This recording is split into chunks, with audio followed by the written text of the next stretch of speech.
तो good morning class, welcome to the YouTube channel of Allahabad PCS. आज की class में हम एक कंट्री के अंदर बहुत एक इंपॉर्टेंट टॉपिक चल रहा है जो कि नेशनल और इंटरनेशनल पर्सपेक्टिव से दोनों जगह से इंपॉर्टेंट है। ठीक है, जैसे कि आप सभी को न्यूज़ में सुना होगा कि कतर ने 8 पूर्व नौसैनिकों को अपने यहाँ डेथ सेंटेंस सुनाया है, डेथ पेनल्टी सुनाया हुआ है। तो उसके पीछे रीज़न क्या है, क्या क्या रीज़न था कि उनको इस तरीके से डेथ पेनल्टी को सुनाया गया। अपने यहाँ पे गवर्नमेंट उस चीज़ को लेकर के क्या कर रही है, कुछ हम लोगों ने स्ट्रिक्ट रवैया अपनाया है कि नहीं उन चीज़ों को लेकर के। कतर के साथ हमारे किस तरीके के बायलैटरल रिलेशन चलते हैं, हमारे यहाँ की कितनी पॉपुलेशन है जो कतर में है।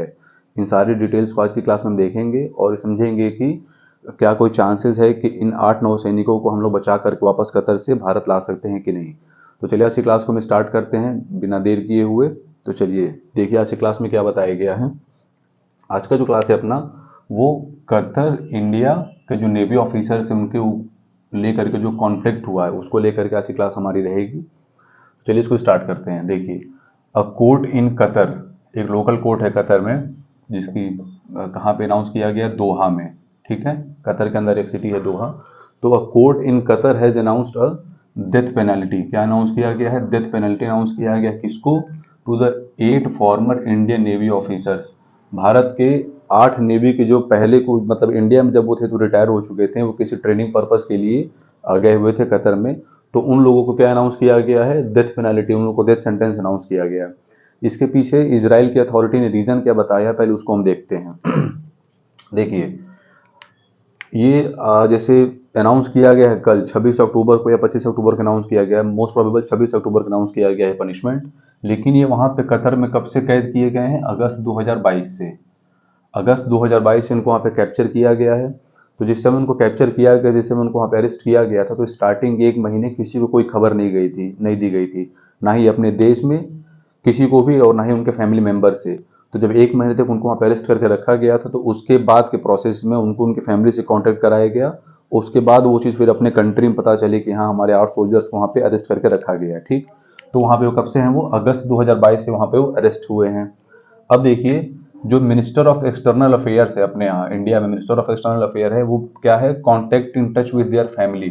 उनके परिवार के साथ एक कॉन्टैक्ट में है, कॉन्स्टेंट टच में है।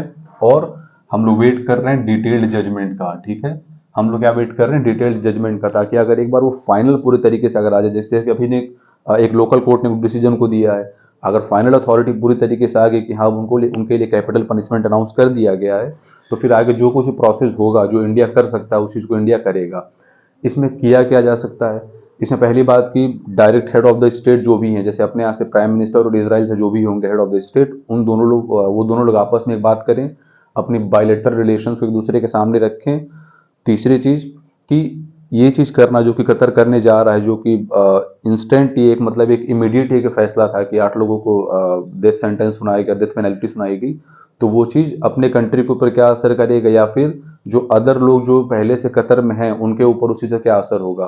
तो इन सभी के बारे में बात करें। फिर क्या हो सकता है?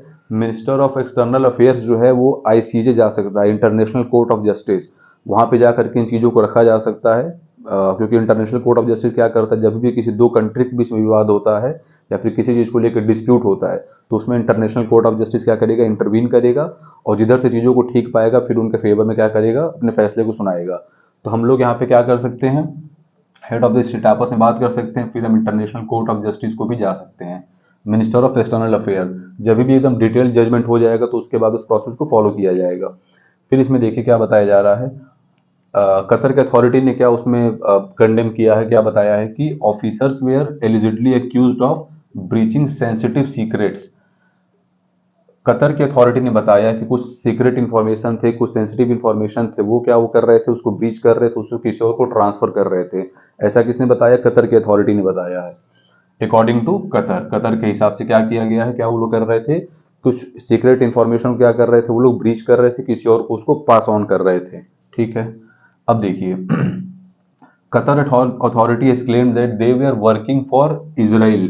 उनका यहाँ तक भी कहना है कि ये लोग इसराइल के लिए हमारे यहाँ से सीक्रेट इन्फॉर्मेशन को लेकर के क्या कर रहे थे? इसराइल के लिए उसको ट्रांसफर कर रहे थे। तो इसी चीज़ को लेकर के क्या किया गया था? इन्हें अगस्त 2022 में अरेस्ट कर लिया गया था।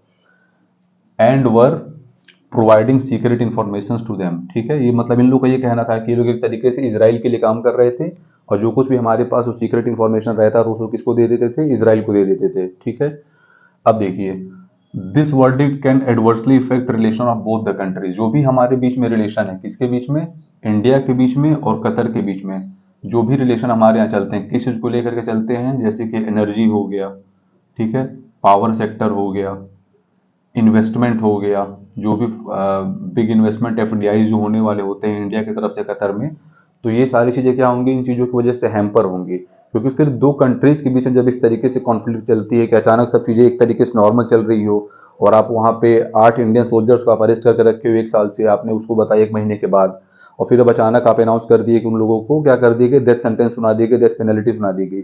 तो इन चीज़ों को लेकर कंट्रीज के बीच के रिलेशन हैम्पर होते हैं, वो डिस्टर्ब हो जाते हैं। ठीक है, तो उसमें क्या होगा कि जो भी इकोनॉमी जो होगी दोनों कंट्रीज की, वो क्या होंगी, इफेक्ट होंगी, एनर्जी के सेक्टर में, पावर के सेक्टर में, और इन्वेस्टमेंट जो कि एफडीआई होते हैं, फॉरेन डायरेक्ट इन्वेस्टमेंट।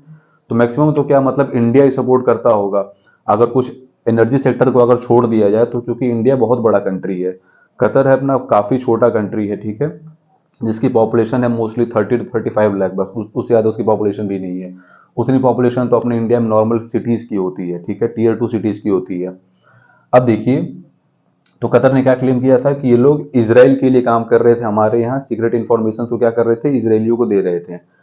फिर देखिए, अब इसमें क्या बताया जा रहा है कि there are over 7 lakh, 7 lakh से भी ज़्यादा इंडियंस है जो कि कहाँ पे रहते हैं, कतर में रहते हैं, and have the close economic ties. अब आप इस चीज़ से अंदाजा लगा लो कि जहाँ पे पॉपुलेशन जिस जगह का सिर्फ 30 से 35 लाख है, वहाँ पे अकेले 7 लाख इंडियंस ही रह रहे हैं, ओवर 7 लाख। ठीक है, तो उस जगह पे इंडिया का इम्पैक्ट कितना होगा। अब वहाँ पे इकोनॉमी में भी वहाँ के लोग कंट्रीब्यूट करते होंगे, अच्छे खासे कंट्रीब्यूट करते होंगे, क्योंकि यहाँ से अपने यहाँ से अच्छी खासी पॉपुलेशन कतर साइड में चली जाती है जॉब के लिए, क्योंकि वहाँ पे चीज़ें इजीली अवेलेबल हो जाती हैं, रिसोर्सेज अवेलेबल हो जाते हैं, तो इनको एक मतलब वेल पेड जो होता है जॉब मिल जाता है वहाँ पे। तो उन लोगों को भी अब एक अंदर क्या आ जाएगा, एक अनस्टेबिलिटी आ जाएगी। जब इस न्यूज़ को वो लोग सुनेंगे और अगर ये चीज़ रियल में एग्जीक्यूट हो गई इफ इन केस, तो उनके अंदर भी क्या आ जाएगी, एक इनसिक्योरिटी आ जाएगी वहाँ की अथॉरिटी को लेकर के। ठीक है, अब देखिए, जो लोग को वहाँ पे अरेस्ट किया गया है वो कौन कौन लोग हैं, कोई कैप्टन है, कोई कमांडर है, कोई शिप ड्राइवर थे, तो उन लोग के बारे में हम जानते हैं कौन किन किन लोगों को वहाँ पे कैप्चर किया गया है। तो द ऑफिसर्स कैप्चर्ड कौन कौन है, captain Navtej Singh Gill, first captain Navtej Singh Gill, फिर उसके बाद कैप्टन वीरेंद्र कुमार वर्मा, ठीक है, फिर captain Saurabh Vashisht, commander Amit Nagpal, commander Purendu Tiwari, commander Sungkar Pakala, और कमांडर संजीव गुप्ता। और इन लोगों के साथ कौन थे, जो शिप को ड्राइव कर रहे थे, कौन, रागेश। तो इतने लोगों को वहां पे क्या किया गया, अरेस्ट करके रखा गया, जिनको की डेथ सेंटेंस, डेथ पेनल्टी क्या इनको की गई है, अनाउंस की गई है। ये लोग वहां पे करते क्या थे, ये लोग क्या करते थे, they were working for the Dahra Global Technical Technologies and Consultancy Services. एक वहां पे एक प्राइवेट फर्म था, क्या नाम था, Dahra Global Technologies and Consultancy services.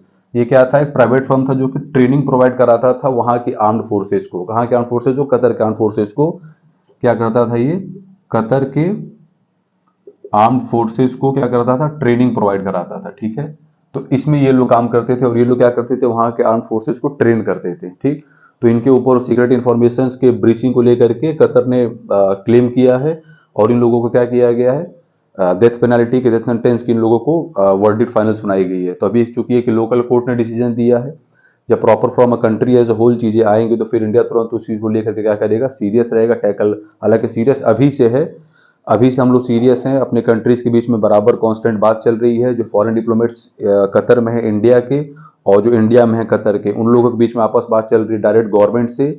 और हम लोग उसमें क्या सोच रहे हैं, अब आईसीजे विजिट करने के लिए, international court of justice visit करने के लिए हम उस चीज़ों को सोच रहे हैं। ठीक है, तो चलिए, जैसा इन्फॉर्मेशन इसमें आगे बढ़ेगा हम आपके वीडियो अपने वीडियो के थ्रू आपके इन्फॉर्मेशन दे देंगे कि इसमें कहाँ तक चीज़ें क्या क्या प्रोसेस हुई हैं। टिल देन वीडियो के साथ बने रहिए। जय हिंद, जय भारत।